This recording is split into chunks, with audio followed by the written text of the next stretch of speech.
down to it. A lot of the retouching work is about painting, and you have to practice your tablet or mouse painting technique, whether you're a skilled painter or you're not. If you're not usually in the habit of painting and drawing, this will take a lot of practice. But even if you have some experience of drawing or painting on paper, doing it in Photoshop is different. The best way of getting a picture of how the brushes work is to make a blank new document. Here, I'm creating a white A4 size document at 300 ppi. That's roughly equivalent to a US letter size. Painting with black brushes on this will give us a good idea of how a paintbrush responds to various opacities and flows, and how size and softness settings interact. Let's first get an overview of how the brushes work. I'm going to start with a 19, that's a hard brush, and as you see there, it's not very big. You see its preview here in the brushes. This is the actual brush panel. Now I can make it bigger on the master diameter there, or I can go in the image itself and tap the square brackets next to the enter or return. I can also use the Control Alt or Control option on my Mac and drag this sideways. To the left it gets smaller, to the right it gets bigger. So I'm going to go to about here, and this is a completely hard brush, no airbrush, and I'm going to set this to 100% and use a black color there. Just doing a simple stroke there. You can see that this is a bit wobbly. It has these rounded edges, and that's because the brush isn't actually a smooth entity. It's lots of little circles. If we take the flow down to 30%, you can actually see these little rings here. Now that's with a hard brush. If I did this with a soft brush, you wouldn't see the rings. I'm going to come back to that in a minute. I've now taken the opacity down to 30% and the flow is back to 100. And to compare these two, I've just dragged here. And of course you get a grey, which is a semi-opaque stroke. Now let's go to a soft brush without any airbrush. I'm just going to take a 35 soft there, and it's not on airbrush. You see that when that is white or clear, it's not on the airbrush. And I'm going to make this now bigger. In CS5 I can actually make this harder edged by dragging up or down. Now I'm going to set that back to 100% and do a single stroke there, and you can see that this falls at the edges. Now I'm going to make this 30% flow and drag a stroke there. Now if you compare that with the one with all the circles, that's exactly the same flow. The only difference is that we've now got a soft brush. You will notice one thing though, you've got actually a point here on the brush, and that's because of the shape dynamics. So I'm going to turn that off and stroke again, and you see there that this time you didn't get that point. On 30% opacity, it behaves slightly differently from the flow. On the flow, it's slightly harder, it's slightly darker as well, and a low opacity gives it slightly less impact. Now starting on a new file here, a new document, I'm going to test out the airbrush, and you see the size of the cursor before I start brushing in.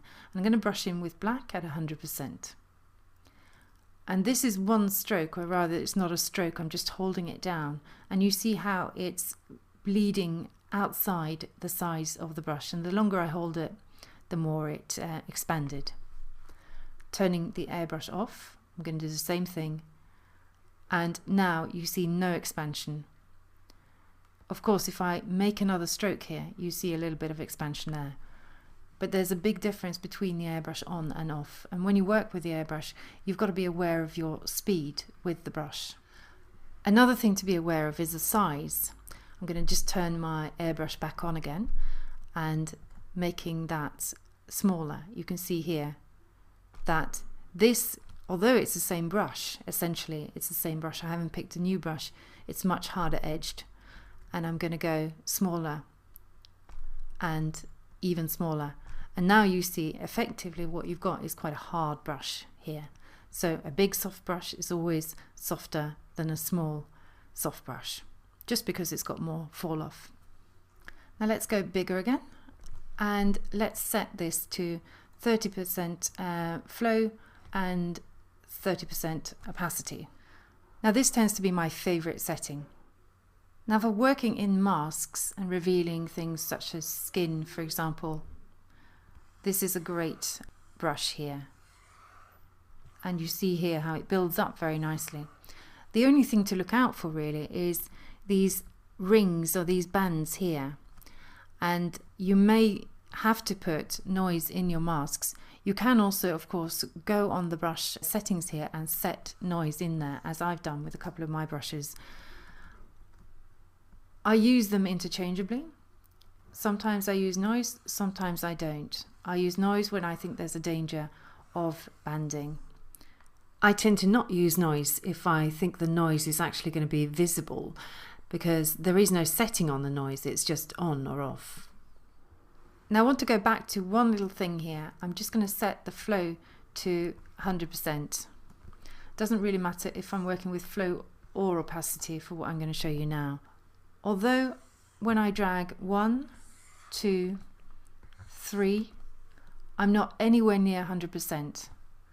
I'm just going to take the brush picker away here a little bit and just show you here that you've got values of 88 if I look in the info panel, and that's very, very far from black. Black is 0.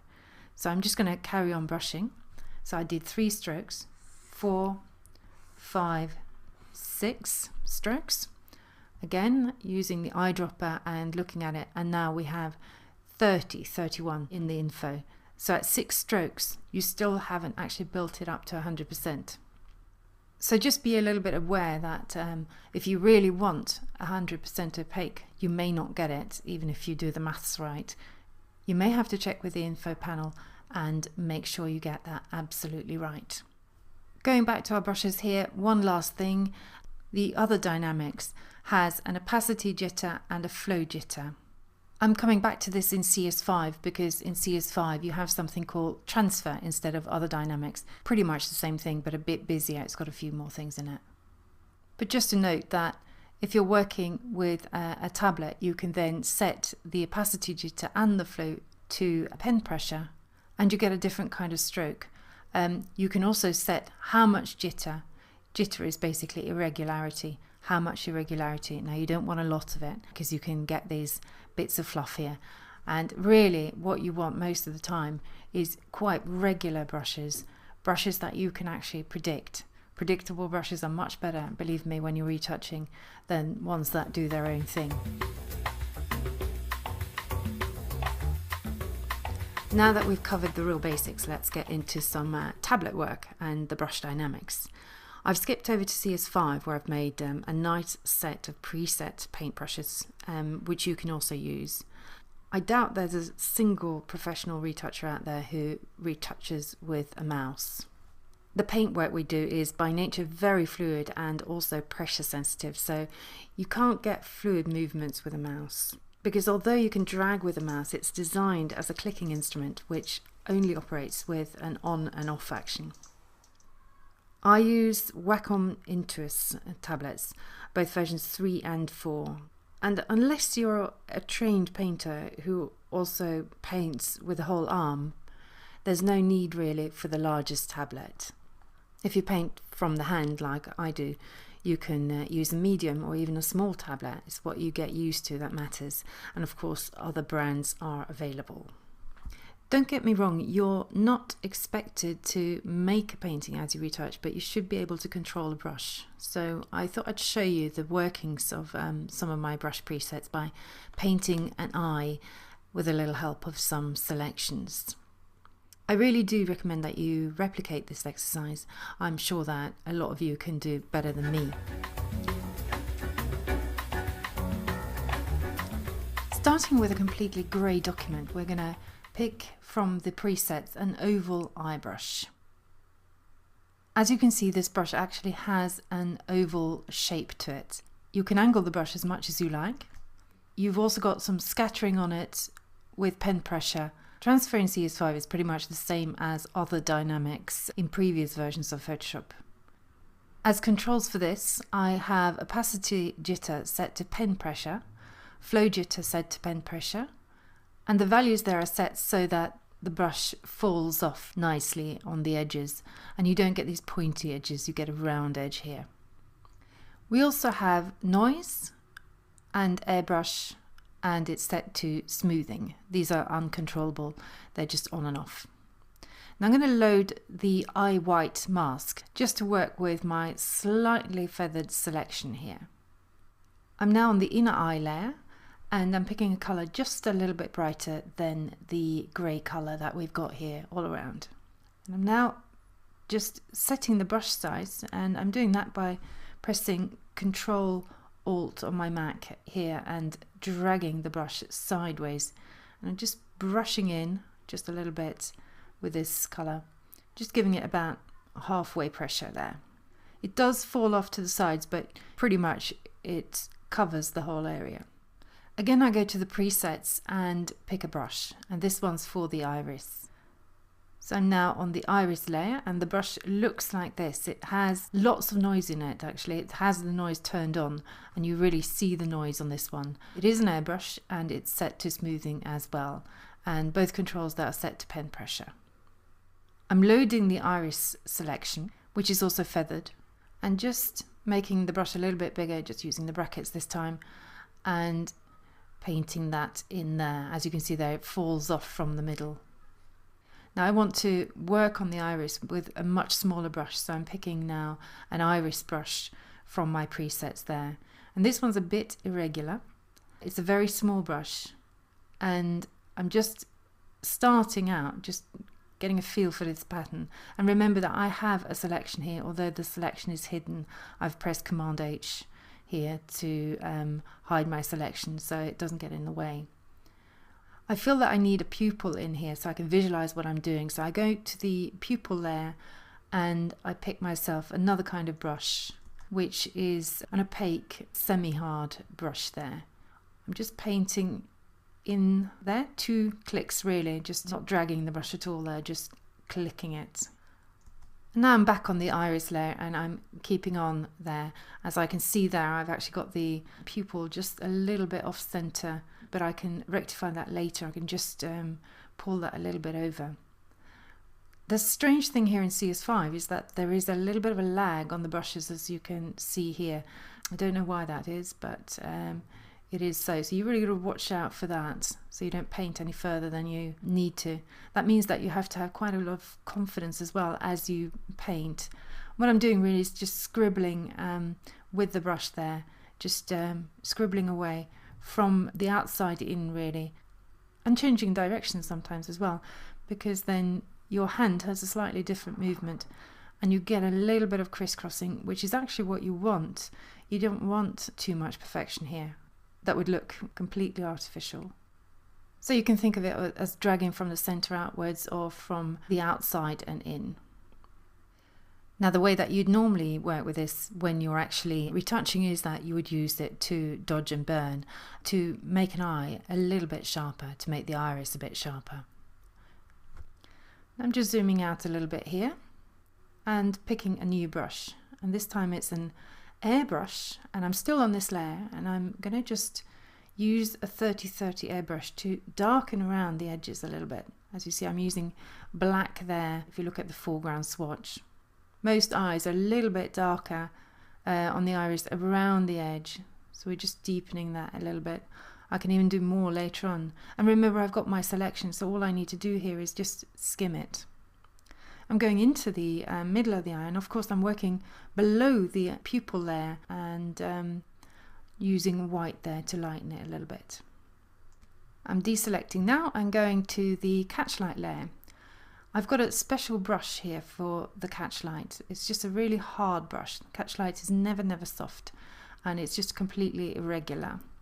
And the whole point of it is to just quickly dab with it, not trying to make a long stroke. We're moving on to the upper lid, and I'm loading my selection there. Probably not a very perfect selection, and this is a very stylized eye. I'm going to use an airbrush there and just skim with the airbrush from the top. I've hidden my selection, and you'll see here that you get a little bit of darkening there at the top, and I'm also putting some light in, just Xing my swatches there to get a little bit of light, and then X again to get black, and just skimming that edge. We're going to put some lashes in here later, and that will obviously also darken it down, but for this I just want this as a good base really for my lashes. I don't want to overwork this upper lid. Now we're going to go to the lower lid, and I'm loading its selection there. Command click to load that selection, and first I'm just going to paint a little bit with white, just to create a sort of basis for, you know, you have some highlights there normally. It's going to be darkened though, so I X my swatches and just paint with a smaller brush, still an airbrush. It was based on this 3030 opacity and flow airbrush, and just using that to skim that edge a little bit, hopefully not taking away all the white that I put in there.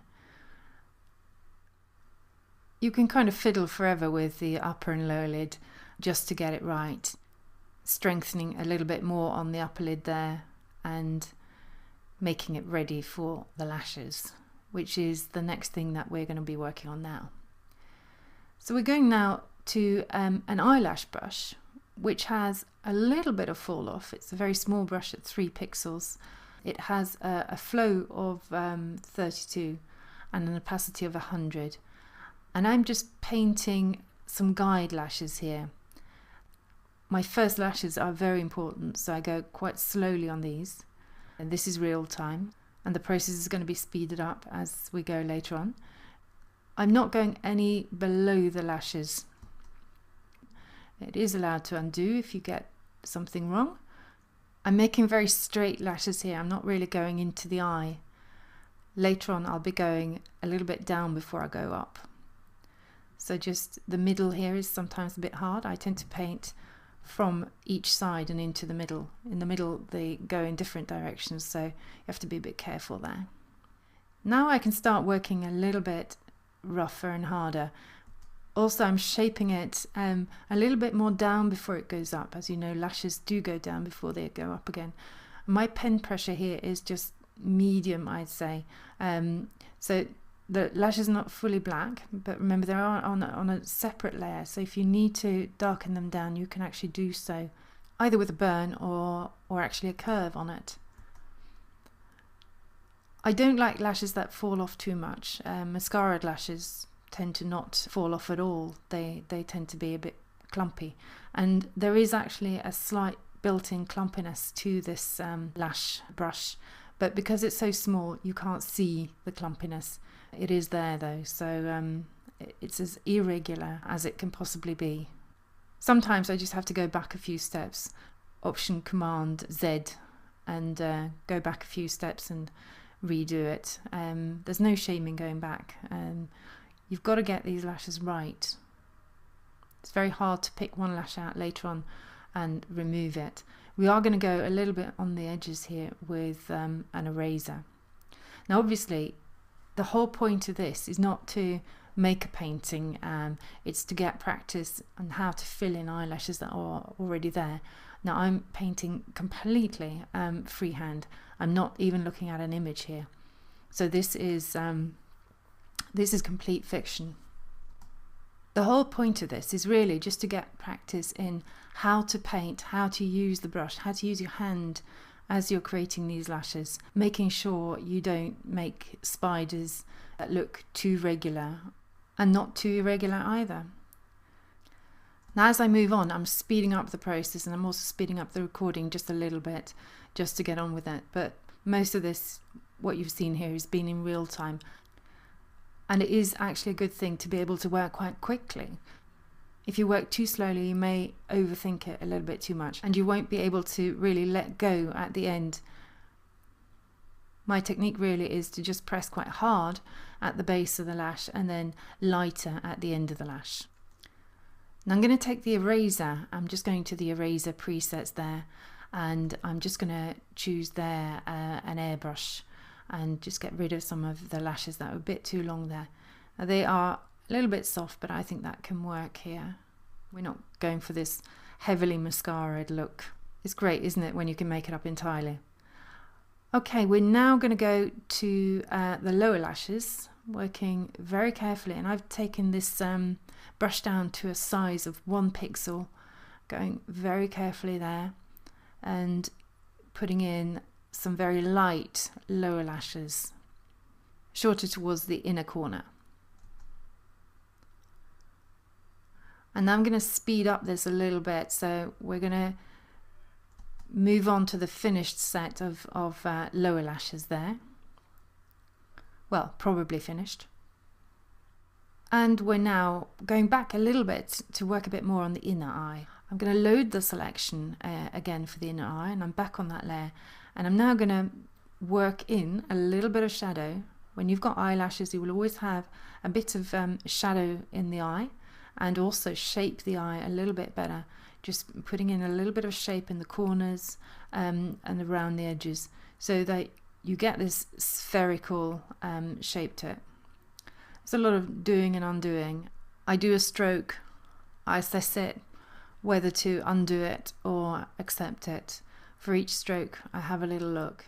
I'm probably going to come back to this and work even a little bit more on this, so it's good to walk away from it and come back later and just assess it again.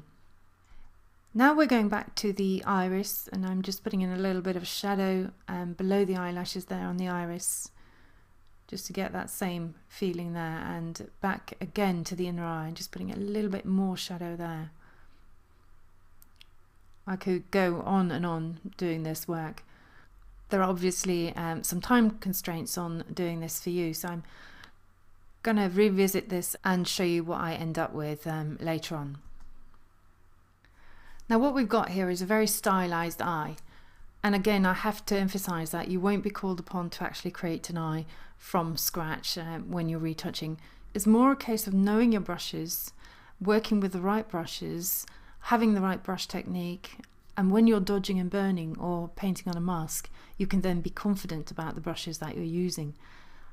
And brush confidence isn't something that's going to come naturally from the start. Unless you've got some experience of painting in Photoshop, you're not going to get it before you've put in a fair few hours, days, weeks, months, possibly years doing this.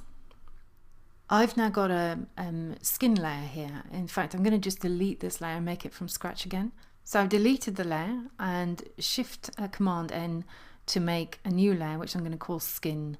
And using the soft light and fill with neutral color grey. And now we're going to take an airbrush with a little bit of noise, I think, just to avoid creating any banding on this flat grey layer. This is completely, again, it's absolutely and totally from my imagination. I'm going here just to create a little bit of a shade, and this would be more similar to what you're doing when you're dodging and burning or doing a shading layer. I'm just working with my black and the white, and you can look at the shading tutorial. You can also look at the dodge and burn tutorial to just get an idea of this. I'm now moving on to the final version here of this eye in a bit of context here, and what I've done with it is basically just given it a slight catch light, and I've given it a bit more shading there overall.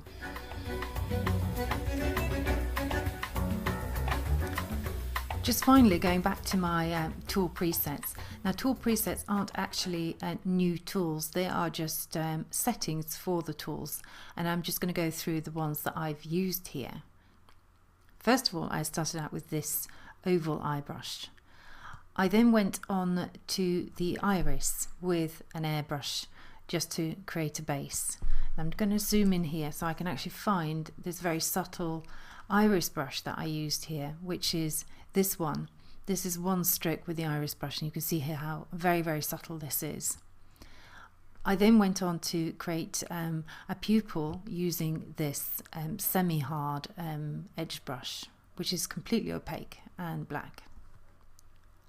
I then used a catch light. Let me see if I can find that.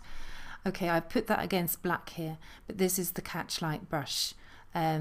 Just 3 different strokes of that here.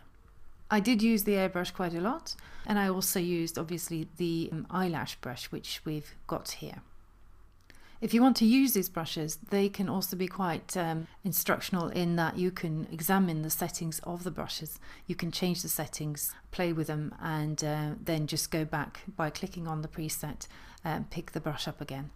You can also completely replicate what I did on the eye, as I'm going to supply the base file for it. So have fun painting.